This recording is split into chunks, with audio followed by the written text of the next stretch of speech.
हर खबर पर आपकी नजर बेताब समाचार। रेडियो का आविष्कार किसने किया और कब? आज हम भले ही मनोरंजन तथा समाचार के लिए अनेक उन्नत माध्यमों का प्रयोग करने लगे हो, फिर भी समाज में जिस तरह से सूचना, मनोरंजन और विज्ञान संचार का महत्व बढ़ा है, उसे देखते हुए रेडियो ने एफएम फ्रीक्वेंसी मॉड्यूलेशन चैनलों के विस्तार के माध्यम से अपनी उपयोगिता बढ़ाई है। लेकिन क्या आपको मालूम है, वर्तमान समय में भी अपनी अनोखी पहचान बनाए रखने वाले रेडियो का आविष्कार किसने किया? दूरस्थ स्थानों से रेडियो संपर्क स्थापित करने का आविष्कार इटली के विश्व प्रसिद्ध भौतिक शास्त्री गुग्लिएल्मो मार्कोनी ने दिसंबर 1895 में किया था। वास्तव में मार्कोनी को बेतार के तार का जन्मदाता कहा जाता है। संचार क्रांति के क्षेत्र में किए गए इस महत्वपूर्ण खोज के लिए उन्हें सन 1909 के भौतिकी के नोबेल पुरस्कार से नवाजा गया था। मार्कोनी और रेडियो के आविष्कार की कहानी। इटली में जन्मे मार्कोनी बचपन से ही विज्ञान के प्रयोगों में लगे रहते थे। इनका घर बहुत बड़ा था। वे घर के सबसे ऊपर वाले कमरे में अपने प्रयोग करते रहते थे। इनके पिता गुसेप मार्कोनी इनके कार्यकलापों से खुश नहीं थे, लेकिन इनकी मां का सहयोग सदा ही इनके साथ रहता था। मार्कोनी अपने कार्यों में इतने व्यस्त रहते थे कि वे खाना खाने भी कमरे से नीचे नहीं आते थे। इनकी मां इन्हें खाना इनकी प्रयोगशाला में ही देकर आती थी। मार्कोनी की उम्र जब लगभग 20 वर्ष की थी, तब उन्हें हाइनरिक रुडोल्फ हर्ट्ज द्वारा खोजी गई रेडियो तरंगों के विषय में जानकारी प्राप्त हुई। उनका विचार था, इन तरंगों को संदेश ले जाने के लिए प्रयोग किया जा सकता है। उस समय संदेशों को तार की सहायता से मोर्स कोड प्रयोग में लौकर भेजा जाता था। मार्कोनी ने इसी दिशा में काम आरंभ किया। दिसंबर 1894 में एक रात की बात है कि मार्कोनी अपने कमरे से नीचे आए और अपनी सोई हुई मां सिनोरा मार्कोनी को जगाया। उन्होंने अपनी मां से प्रयोगशाला वाले कमरे में चलने के लिए आग्रह किया। वे अपनी मां को कुछ महत्वपूर्ण वस्तु दिखाना चाहते थे। सिनोरा मार्कोनी चूंकि नींद में थी, इसलिए पहले तो कुछ बड़बड़ाई, किंतु अपने पुत्र के साथ ऊपर कमरे में चली गई। उस कमरे में पहुंचकर गुग्लिएल्मो ने अपनी मां को एक घंटी दिखाई जो कुछ उपकरणों के बीच लगी हुई थी। वे स्वयं कमरे के दूसरे कोने में गए और वहां जाकर उन्होंने एक मोर्स कुंजी को दबाया। हल्की चिंगारी की आवाज आई और अचानक 30 फुट दूर रखी घंटी बजने लगी। बिना किसी तार की सहायता के इतनी दूरी पर रखी घंटी का रेडियो तरंगों से बजना एक बहुत बड़ी उपलब्धि थी।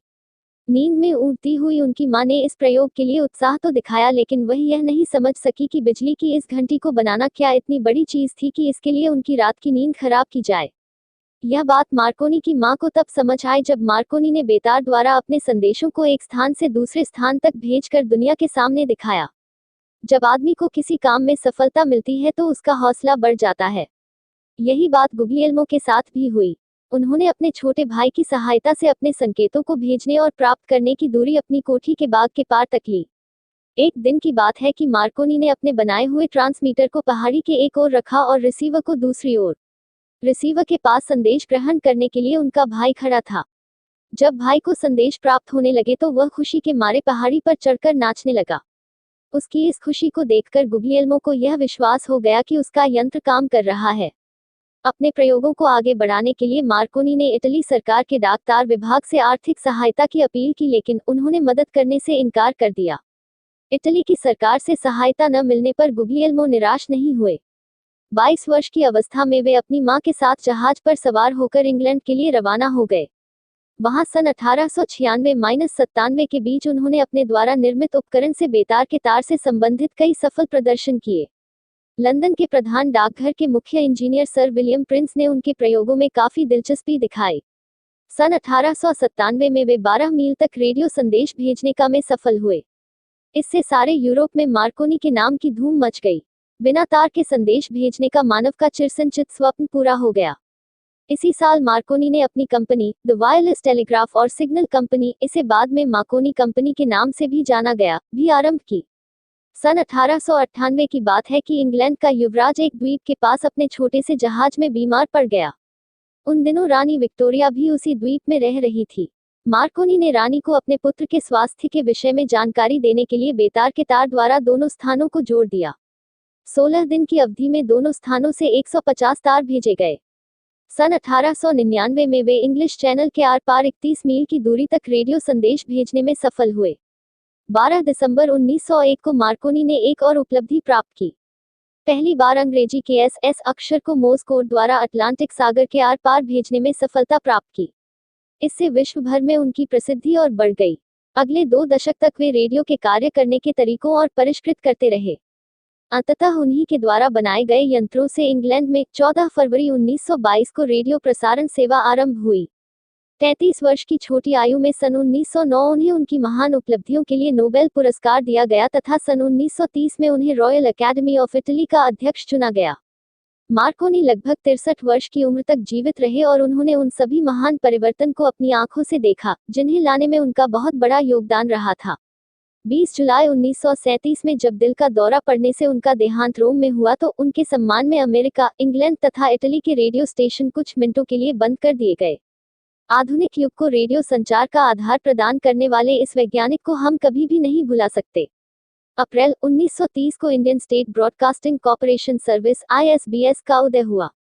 भारत सरकार के श्रम और उद्योग मंत्रालय के जरिए रेडियो की लाइसेंस फीस वसूलने का काम पोस्ट एंड टेलीग्राफ डिपार्टमेंट को सौंपा गया। आर्थिक मंदी की मार से 10 अक्टूबर 1931 को बंद भी कर दिया गया। फिर जनता की बेहद मांग पर 23 नवंबर 1931 को इससे पुनः प्रसारण आरंभ हुआ। 1935 में मार्कोनी कंपनी ने 250 वॉट का ट्रांसमीटर पेशावर में लगाया। 14 गांव ग्रामीण प्रसारण के लिए चुने गए और प्रसारण का समय सायंकाल प्रतिदिन 1 घंटे रखा गया। मैसूर में 10 सितंबर 1934 को आकाशवाणी नाम से 250 वॉट क्षमता का केंद्र खुला। इसके बाद 8 जून 1936 को इंडियन ब्रॉडकास्टिंग कॉर्पोरेशन सर्विस के ब्रिटान न्यूलेन फिल्डन ने ऑल इंडिया रेडियो नाम दिया। 1941 में सूचना प्रसारण विभाग बना। 1947 के पूर्व भारत में मात्र 9 रेडियो स्टेशन थे, जिनमें ढाका, लाहौर और पेशावर के भी केंद्र शामिल थे। आज रेडियो के क्षेत्र में भारत का विशिष्ट स्थान है क्योंकि यहाँ 23 से अधिक भाषाओं और लगभग 150 बोलियों में रेडियो प्रसारण होता है जो राष्ट्रीय, क्षेत्रीय और स्थानीय स्तरों पर उपलब्ध है। आज आम लोगों की भागीदारी बढ़ाने के लिए रेडियो की फोन इन सुविधा ने कार्यक्रमों को बेहतर बनाने में महती भूमिका निभाई है।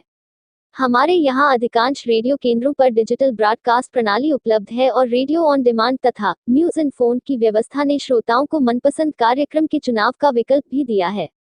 हमारे देश में रेडियो से पहला समाचार बुलेटिन 19 जनवरी 1936 को मुंबई से प्रसारित हुआ था।